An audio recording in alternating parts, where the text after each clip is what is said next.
জয় জয় রাম কৃষ্ণ ভুবন મંગલ।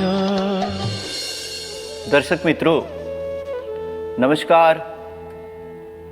રામકૃષ્ણ કથામૃતની વાતો લઈ અને ફરી પાછા આપણે દક્ષિણેશ્વરના આંગણે જઈએ છીએ। 1882ની ઓગસ્ટની 6મી તારીખ ક્રમબદ્ધ રીતે મહેન્દ્રનાથ ગુપ્તે આ પ્રસંગો લખ્યા છે। આજનો દિવસ તો કંઈક અદ્ભુત દિવસ છે। મહેન્દ્રનાથ ગુપ્ત ઈશ્વરચંદ્ર વિદ્યાસાગરની એ સંસ્થામાં, એની શાળામાં ભણાવે છે। આધુનિક ભારતના જે ઘડવૈયાઓ હતા, રાજા રામમોહન રાય, કેશવચંદ્ર સેન, રામકૃષ્ણ પરમહંસ, અને એ જ કક્ષાનું આ વ્યક્તિત્વ એટલે દયાના સાગર સમા ઈશ્વરચંદ્ર વિદ્યાસાગર। રામકૃષ્ણ દેવ નું ગામ કામારપુકુર અને વિદ્યાસાગરજીનું એ ગામ વીરસિંહ। બે ગામ બાજુ બાજુમાં, એટલે બચપણથી શ્રી રામકૃષ્ણ પરમહંસે ઈશ્વરચંદ્ર વિદ્યાસાગરની ખ્યાતિ સાંભળેલી। જ્યારે મહેન્દ્રનાથ ગુપ્ત મહાશય વાત કરી કે એ ઈશ્વરચંદ્ર વિદ્યાસાગરની સંસ્થામાં ભણાવે છે, ઠાકુરે એક દિવસ બાળ સહજ એમને વાત કરી કે મારે એમને મળવું છે, એ મળશે? મહેન્દ્રનાથ ગુપ્તે કીધું કે એમનો સમય લઈ અને હું આપને જણાવીશ। ખૂબ અદ્ભુત બે મહાનુભાવોના મિલનની આ વાત છે। વળતા દિવસે મહેન્દ્રનાથ ગુપ્તે ઈશ્વરચંદ્ર વિદ્યાસાગરને પૂછ્યું કે દક્ષિણેશ્વરમાં બિરાજમાન એક પરમહંસ કક્ષાનું વ્યક્તિત્વ છે અને આપને મળવા માંગે છે। ઈશ્વરચંદ્ર વિદ્યાસાગરે પ્રત્યુત્તર આપતા કીધું કે હા, એમના વિશે મેં પણ સાંભળ્યું છે અને મને પણ ગમશે એમને મળવું। એટલે એમને પૂછે છે કે કેવા દેખાવમાં છે, એ સંન્યાસી છે, એમનો પરિવેશ કેવો છે? ઈશ્વરચંદ્ર વિદ્યાસાગર કહે છે કે એમની બાહ્ય સંજ્ઞાઓ કોઈ નથી, એ પરંપરાગત સાધુઓની ફ્રેમમાં ફિટ પણ નથી થાય એમ, એ કોઈ ભગવા કપડા એને પહેરેલા નથી, માત્ર ને માત્ર એક લાલ કિનાર વાળું સફેદ ધોતિયું, એ જાડા પાણકોરા જેવા વસ્ત્રમાંથી બનાવેલું પહેરણ અને વાર્નિશ કરેલી સપાટું પગમાં પહેરે છે। મહાશય, ખૂબ જ સાદું વ્યક્તિત્વ છે, પણ આ સાદગીની અંદર, આ ઓછા સાધનોની અંદર રહેનાર આ મહાનુભાવ રાણી રાસમણીએ દક્ષિણેશ્વરમાં જે મહાકાલીનું મંદિર બનાવેલું છે એમાં પૂજા અર્ચન કરતા, માની સેવા કરતા, પણ હવે એમાંથી પણ એ તો મુક્ત થઈ ગયા છે અને માત્ર પોતાના ઓરડાની અંદર ભક્તોની સાથે એ સંવાદ કરે છે અને ઉપનિષદો અને વેદોના રહસ્યને સહજતાથી એ સમજાવી દે છે। આમ જોવા જાઓ તો એમનો કોઈ અભ્યાસ નથી, પણ પૂર્વના સંસ્કારોને લીધે આજે આ વિરાટ વ્યક્તિત્વ બધા ઉપર છવાઈ ગયું છે। ઈશ્વરચંદ્ર વિદ્યાસાગર આ વાતો સાંભળી રહ્યા છે, એમને પણ મનની અંદર ભાવ આવે છે કે હું ક્યારે રામકૃષ્ણ પરમહંસને મળું, અને વાર તિથિ નક્કી થાય છે અને કહે છે કે તમે 6મી ઓગસ્ટને દિવસે સાંજે 4 પછી શ્રી રામકૃષ્ણ પરમહંસને આમંત્રણ આપી અને ઘોડાગાડીની અંદર આપ ત્યાં મારે ત્યાં લઈ આવો, મને ગમશે એમને મળું। સાંજના સમયે 2-3 ભક્તોની સાથે ઈશ્વરચંદ્ર વિદ્યાસાગરના આવાસે રામકૃષ્ણ દેવ નીકળે છે. રસ્તાની અંદર તત્કાલીન કલકત્તાના એ દ્રશ્યો બાળકની પેઠે જોતા જાય છે. મહેન્દ્રનાથ ગુપ્ત માટે પ્રથમ પ્રસંગ છે કે ઠાકુરનો ભાવાવેશ એને પહેલા ક્યારેય જોયો નથી. રસ્તાની અંદર ઘણી બધી વાતો કરે છે. ભૌતિક વાતો સાંભળવા ટેવાયેલા નથી એમના કાન. અને ધીરે ધીરે ધીરે ઈશ્વરચંદ્ર વિદ્યાસાગરનો આવાસ નજીક આવે છે એમ એમનો ભાવાવેશ વધતો જાય છે. છતાં પણ એ પોતાના જાતની ઉપર સંયમ રાખી અને ઘોડાગાડીમાંથી ઉતરા છે.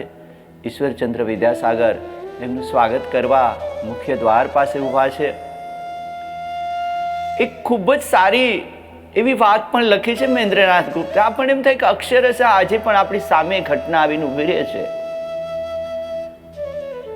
ભાવાવેશ હોવા છતાં પણ બાહ્ય પરિવેશ એક વ્યક્તિને મળવા જઈ રહ્યા છે. પોતાનાથી ઉંમરમાં મોટા છે, 17-18 વર્ષ. ઈશ્વરચંદ્ર વિદ્યાસાગર એમનો માન મર્તબો જાળવવો કહે છે કે મારા પેરણના ઉપરના બટન બંધ કરવાનું ભૂલી ગયો છું. એમને કંઈ વાંધો તો નહીં આવે ને? આ બાળ સહજતા, આ કક્ષાએ પહોંચેલું વ્યક્તિત્વ સંકોચવશ એમને પૂછે છે કે આ બટન બંધ નથી કર્યા તો એમને કંઈ નહીં ગમે એવું તો નહીં બને? તો કે મહાશય, આ બધી વાતોથી આ પર છો અને એ પણ ખૂબ જ મોટા મનના છે, એટલે આવા માપદંડથી કોઈ જીવતા નથી. એકબીજાનું એ મિલન થાય છે. ખૂબ જ પ્રેમથી પોતાના આવાસમાં લઈ જાય છે. આવાસનું વર્ણન મહેન્દ્રનાથ ગુપ્તે કર્યું છે કે સંપૂર્ણ આવાસ સ્વચ્છ છે. એમનો ઓરડો છે, એમના ટેબલ, એમના બેઠકની વ્યવસ્થા, આ બધાનું તાદ્રશ્ય વર્ણન એને શબ્દથી કરેલું છે. એક ઘટના એ લખે છે કે એમના ટેબલ ઉપર, ઈશ્વરચંદ્ર વિદ્યાસાગરના ટેબલ ઉપર થોડાક પત્રો પડ્યા છે. એ પત્રો કોના છે? તો લખે છે કે કોઈ વિધવાએ ઈશ્વરચંદ્ર વિદ્યાસાગર ઉપર પત્ર લખેલો છે કે મારું વર્ષાસન બંધ થઈ ગયું છે, મારી આજીવિકાનું સાધન બંધ થઈ ગયું છે, મહાશય આપ જ આને ચાલુ કરાવી શકશો. તો ક્યાંક કોઈ વિદ્યાર્થીના પત્રની અંદર આજીજી છે કે મહાશય ઉપરના વર્ગની અંદર મને પ્રવેશ નથી મળ્યો ફીના અભાવે, તો મારી ફી કોઈ ભરે એવો પ્રયત્ન કરજો. ક્યાંક કોઈ વિદેશથી પત્ર છે, ક્યાંક કોઈ ગામડેથી પત્ર છે, ક્યાંક કોઈ દર્દી કંઈક સહાય માટેનો પત્ર છે. ઈશ્વરચંદ્ર વિદ્યાસાગર વિશે તો આખું બંગાળ પ્રભાવિત છે. વિદ્યાસાગર શું કામને? એ તો દયાનો સાગર હતા. રામકૃષ્ણ દેવ જેને મળવા આવે છે કોઈ સામાન્ય વ્યક્તિત્વ નથી. આસન ગ્રહણ કરે છે, પછી પોતે બેઠા છે ઈશ્વરચંદ્ર વિદ્યાસાગર. અને રામકૃષ્ણ દેવ એને સહજતાથી કહે છે કે આજ દિવસ સુધી તો મહાશય અમે નાના એવા ખાબોચિયાને, નાની એવી નહેરને, બહુ તો અમે નદીને કાંઠે ગયા છીએ, પણ આજે તો અમે સાક્ષાત સાગરને કાંઠે આવીને ઊભા છે. વિદ્યાના સાગર છો તમે. બધા અહમથી પર. કોઈ પ્રશંસા કરે, કોઈ વખાણ કરે કે સાચી વાતની અંદર એમને ઇંગિત કરે તો પણ ન ગમે એવું આ તો વ્યક્તિત્વ. એ મંદ મંદ મુસ્કાન કરતા ઈશ્વરચંદ્ર વિદ્યાસાગર ઠાકુરના હાથ પકડીને કહે છે કે મહાશય, સાગર તો ખરા પણ ખારા પાણીના. બંને ખડખડાટ હસે છે. ધીરે ધીરે ધીરે આખા ઓરડાની અંદર બધા જ જિજ્ઞાસુઓ, ભક્તો આવતા જાય છે. આ તો બંગાળની બે વિભૂતિનું મિલન હતું. સમય પણ થંભી અને જેની વાત સાંભળવા કાન માંડે એટલો આ ઉત્તમ સમાજ છે. કહે છે ઈશ્વરચંદ્ર વિદ્યાસાગર વિશે લખતા આગળ મહેન્દ્રનાથ ગુપ્ત લખે છે કે એમના ગુણ વિશે, એમના સ્વભાવ વિશે લખે છે. એ કોઈ લોકમતની પરવા નહોતા કરતા ઈશ્વરચંદ્ર વિદ્યાસાગર. એમના આખા ઓરડાની અંદર પુસ્તકો, જ્ઞાનનો ભંડાર, અને છતાં પણ એક જ્ઞાન પીપાસુ, સતત મળે અહીંયાથી નીચે બેસીને પણ ભણનાર આ વ્યક્તિત્વ બંગાળનું અસીમ, જેને કહેવાય કે પ્રતિભાશાળી આ વ્યક્તિત્વ આજે રામકૃષ્ણ દેવની સામે બેઠું છે. રામકૃષ્ણ દેવ કહે છે કે આજે મને આનંદ થાય છે કે જેના વિશે મેં સાંભળ્યું હતું એ મારી સામે સાક્ષાત બેઠા છે. તમારા કાર્ય વિશે, તમારા કાર્યક્ષેત્ર વિશે અને તમારું આટલું મોટું પ્રદાન છે. ખરેખર તમે વંદનને પાત્ર છો. ઈશ્વરચંદ્ર વિદ્યાસાગર એક જિજ્ઞાસુની ભૂમિકાએ પહોંચે છે કે મહાશય, હું આપને એક અંગત મારી મૂંઝવણ કહી શકું? તો કે છે પૂછો. તો કહે છે કે માણસના આત્મિક વિકાસની અંદર, ઈશ્વર પરાયણતાની અંદર, એના સાધના પથની અંદર આ બાહ્ય પ્રવૃત્તિઓ અડચણરૂપ તો ન બને ને?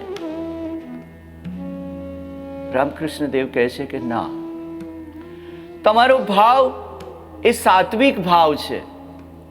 તમે જે પણ કાંઈ કાર્ય કરી રહ્યા છો એ અનાસક્ત ભાવે કરી રહ્યા છો. તમારી કોઈ વળતરની ભાવના નથી. તમે જે સેવા કાર્યનું ક્ષેત્ર વિકસાવેલું છે એમાં તમારો ऐहिक કોઈ સ્વાર્થ નથી મહાશય.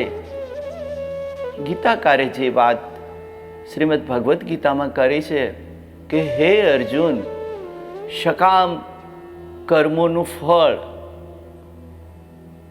ઉદ્દેશ સાથે કરેલા યજ્ઞ, યજ્ઞાદિ, હોમ, હવન, એમાં માણસે વધારે જાગૃત રહેવું પડે છે. એમાં થયેલા ભૂલોના દોષ માણસને લાગે છે, પણ નિષ્કામ રીતે કોઈ પણ જાતના વળતર વગર જે મારી સેવા કરે છે, જે મને ભજે છે, એનું ફળ ઉત્તમ હોય છે. મિત્રો, આ દાર્શનિકોએ, આ મહાપુરુષોએ જે વાત કરી, ગુરુ નાનક દેવે એક સરસ નાની વાત કરી, નેકી કર ઓર કુએ મેં ડાલ, કર અને ભૂલી જા. કર્યાનો, સત્કર્મનો પણ ભાર માણસે પોતાના જીવનની અંદર ઉઠાવવો ન જોઈએ. આ વાત રામકૃષ્ણ દેવ અને ઈશ્વરચંદ્ર વિદ્યાસાગરની માતૃભક્તિથી પણ પરિચિત છે. એક પ્રસંગને યાદ કરતા કહે છે કે તમારા મોટા ભાઈના જ્યારે લગ્ન હતા અને માએ કીધું કે બેટા ઈશ્વર, તું તો તારી પ્રવૃત્તિઓની અંદર ભૂલી પણ જઈશ કે તારા ભાઈના લગ્ન છે, અને તું બેટા વીરસિંહ ગામે આવી જજે, અને તું નહીં આવે ને તો મને બહુ દુઃખ લાગશે. કહેવાય છે કે ત્યારે ઈશ્વરચંદ્ર વિદ્યાસાગર કલકત્તાથી ચાલી, ત્યારે આ વાહન વ્યવહારોનો યુગ નહોતો. અંતરિયાળ ગામ હોય તો માઇલોના માઇલો ચાલુ પડે. જ્યારે માં શારદામણી દેવી રામકૃષ્ણ દેવને પ્રથમવાર મળવા આવે છે, ત્યારે પણ એ પગપાળા જ જંગલ, બિહડ, ક્યાંય માઇલો સુધી કોઈ ગામડા નહીં, વચ્ચે લૂંટારું હોય, એ પ્રસંગો પણ આગળ જોશું આપણે. તો માત્ર ને માત્ર પગપાળા ચાલવાનું, અને જે પૈસા પાત્ર હોય, શ્રીમંત હોય, તો એને કહાર લોકો ડોલીની અંદર લઈ જતા, પાલખીની અંદર લઈ જતા, એક ગામથી બીજે ગામ. આ અંગ્રેજો આવ્યા ત્યારે બંગાળ અને સમગ્ર ભારતની અંદર આ આપણો વાહન વ્યવહારનો એ યુગ હતો. એવા સમયે ઈશ્વરચંદ્ર વિદ્યાસાગર કલકત્તાથી ચાલી અને માઇલો સુધી એમને ગામ ગયા છે. વચ્ચે દામોદર નદી આવે છે, કોઈ હોડી હતી નહીં, એ તરીને ગયા છે અને રાત્રે માના ચરણ સ્પર્શ કર્યા છે કે માં, હું આવી ગયો છું. માં આદેશ કરે અને સંતાન નો આવે. અરે કેટલી વાતો ઈશ્વરચંદ્ર વિદ્યાસાગરની છે. આ બધા મહાનુભાવો ત્યારના છે કે અંગ્રેજીમાં જેને રેનેસાસ પીરિયડ કહેવામાં આવે છે, ભારતનો એ જાગૃતિનો કાળ છે. અંગ્રેજી શાસન ધીરે ધીરે એ લુપ્ત થવાના એ તરફ પ્રયાણ કરી રહ્યું છે, અને ભારતનો એ છુપાયેલો પ્રાણ, ધરતીમાં ધરવાયેલો આધ્યાત્મિક જગતની આ વિભૂતિઓ એક પછી એક કાર્યક્ષેત્રમાં પ્રવેશી રહી છે. એમાંનું આ ઈશ્વરચંદ્ર વિદ્યાસાગરનું વ્યક્તિત્વ છે. સંવાદ આગળ વધે છે, કહે છે કે સત્કાર્યનો પણ માણસને અહમ હોય. તમે અહમથી પર છો મહાશય. રામકૃષ્ણ દેવની જે વાત છે એ ખૂબ સમજવા જેવી છે કે કોઈ પણ પ્રવૃત્તિ કરીએ, આજે તો તકતી લગાવવાનો યુગ છે, આપણે બધાને પ્રણામ કરીએ છીએ, સત્કાર્યો કરે છે એને, પણ તમે સમાજ અભિમુખ બનો, તમે બીજા માટે કંઈક કરો, તમારા એ સમાજના દુઃખી લોકો માટે હોસ્પિટલો કરો, શાળાઓ બંધાવો, પરબ બંધાવો, આ બધી સારી પ્રવૃત્તિઓ છે, પણ એમાં પણ ક્યાંય તમારો સૂક્ષ્મ અહમ સામેલ ન થવો જોઈએ. આ રામકૃષ્ણ કથામૃતની અંદર સ્પષ્ટપણે લખ્યું છે. સૂક્ષ્મ અહમની ભૂમિકા શું હોય છે? તો રાજસિક, તામસિક અને સત્વશાળી એ ભક્તોની વાત કહે છે રામકૃષ્ણ દેવ. જ્યારે કેશવચંદ્ર સેને વાત કરી છે રામકૃષ્ણ દેવની કે એમના દક્ષિણેશ્વરના ઓરડામાં માત્ર એક પાટ છે અને પાટ ઉપર મચ્છરદાની છે અને સતત ઈશ્વરાભિમુખ રહે છે. રામકૃષ્ણ દેવે સત્વશાળી ભક્તનું એના ચિહ્નોનું વર્ણન કર્યું છે કે સત્વગુણ ધરાવતો ભક્ત કેવો હોય? તો કહે છે કે એમના નામ સ્મરણ વિશે, એમની એકાંતિક ભક્તિ વિશે એના પાડોશીને પણ ખબર નથી હોતી. એ રાત્રે મચ્છરદાનીની અંદર બેસી અને સતત નામ સ્મરણ કરતો હોય છે, જપ કરતો હોય છે. એના કોઈ બાહ્ય ચિહ્નો નથી હોતા. એ પોતાની જાત પ્રત્યે પણ ઉદાસીન રહે છે. એમનો પહેરવેશ સાદો હોય છે, એમનો ખોરાક સાદો હોય છે અને અત્યંત સહજતાથી એ પોતાનું જીવન વ્યતીત કરે છે. આજુબાજુના કોઈ પણ એ પરિવેશને કોઈ પણ ઉપદ્રવ કર્યા વગર આ વ્યક્તિ સમાજની અંદર જીવતી હોય છે. હા, ભક્ત છે, એની અંદર ભાવ પણ છે, પણ રાજસિક ભક્ત તો ઠાકુરે વર્ણન કરેલું છે રામકૃષ્ણ કથામૃતની અંદર કે મજાના સરસ માથામાં ત્રિપુંડો તાણેલા હોય, ગળામાં રુદ્રાક્ષની માળાઓ પહેરેલી હોય અને એ માળાઓમાં પણ ક્યાંક ક્યાંક સોનાના પારા હોય. બીજાને પ્રભાવિત કરવા માટે બાહ્ય એ ઉપવરણીઓ હોય, રેશમી વસ્ત્રો પહેર્યા હોય. ભાવ સારો છે, ભગવાન પ્રત્યેનો છે, પરંતુ અંદરની જે રાજસિક વૃત્તિ હજી ક્યાંક છુપાયેલી છે. એટલે બાહ્ય આવા એ બધા જ પરિધાનોનું એ અવલંબન લે છે. એટલી બધી રામકૃષ્ણ કથામૃતની અંદર કોઈ પણ સાધના પથે ચાલતા સાધકને ક્યાંય અટવાઈને એના દરેક જગ્યાએ સિગ્નલો મૂકવામાં આવ્યા છે, એના ભય સ્થાનો મૂકવામાં આવ્યા છે. ઈશ્વરચંદ્ર વિદ્યાસાગરની વાત જે સૂક્ષ્મ અહમની આવે છે વાત, એ ખૂબ જ સરસ રીતે ભર્તુહરિના જીવનની અંદર આવે છે.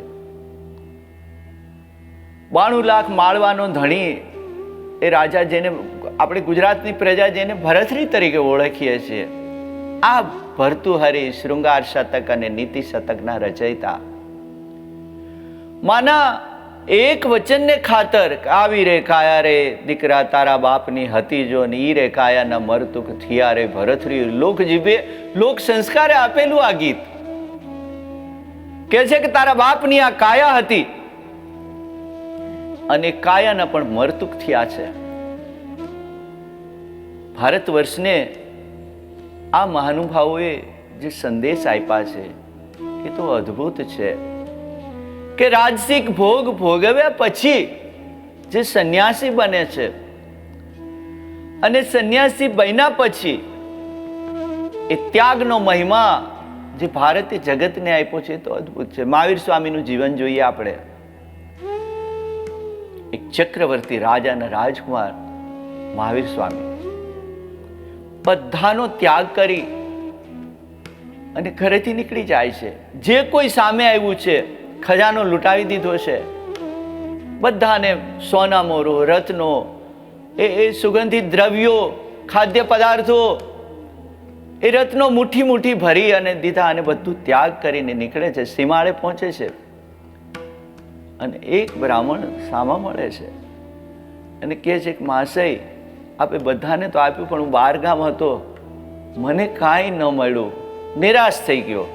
અને કહેવાય છે કે મહાવીર સ્વામી અંગ ઢાંકવા માટે એક હીરા જડિત વસ્ત્ર હતું, તો એ અડધું ફાડી અને કીધું કે લે તારું આમાં દળદાર ફીટી જશે, એટલામાં મૂલ્યવાન હીરા છે. મિત્રો, એ અડધું વસ્ત્ર પહેરીને આગળ જાય છે અને આગળ જતી વખતે ક્યાંક કાંટની અંદર, ક્યાંક બોરડી કે બાવળની કાંઠની અંદર એ વૃક્ષ ભરાઈ જાય છે અને આ ભારત વર્ષના એક શ્રેષ્ઠ પ્રતિભા મનીષી તીર્થંકરોની જે ભૂમિકા છે એ તો અદ્ભુત, એને એ પણ અહીંયા રહેવા દીધું. એનું શું કામ ભાર જીવનમાં રાખવો? અને આ દિગંબર અવસ્થાની અંદર જગતના આ કાયનાતનો, આ બ્રહ્માંડનો અંચળો શરીર ઉપર ધારણ કર્યો એવું વ્યક્તિત્વ એ જગતના કલ્યાણ માટે નીકળી જાય છે. આ ભારત વર્ષે આ જ પરંપરાનું શ્રી રામકૃષ્ણ પરમહંસનું વ્યક્તિત્વ. મિત્રો, ફરી પાછા આપણે જીટીપીએલના આંગણે કથામૃતની વાત લઈ અને હાજર થઈશું. ત્યાં સુધી નમસ્કાર. જય ઠાકોર.